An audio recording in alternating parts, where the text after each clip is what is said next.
he lost his son, and the two of them suffered from melancholia. They didn't call it depression. They called it melancholia, and they suffered from it. He was a very depressed guy, and she was a very depressed woman, more so than him. And on top of that, they lost their son, whose name was Ted.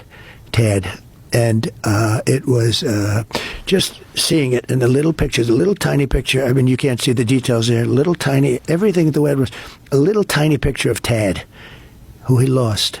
And it was devastating. Oh, yeah, that was. I don't want to. I know we need to get to it, but when he said Lincoln had the yips, it's like a punter, you know, because everything is golf for this man. He's like, Lincoln had the yips. You know, people kept saying he had the yips.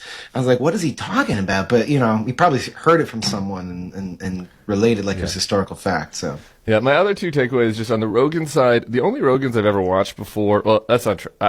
This is true actually, are with subject matter experts. And so he comes off fine in those because like the expert is smart, you know, and so he doesn't need to ask follow-up questions. He's like the dumb person asking the smart person questions, and so it comes off fine.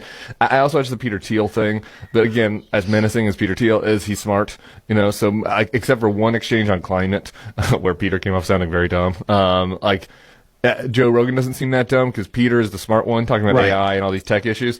Peter shepherding the conversation. Yeah, in this convo where it's a dumb man talking to a dumb man, Joe seems very dumb because there were no points where Trump says anything where he's like, "Is that correct?" There's one point actually which we'll get to next, but yeah, go ahead.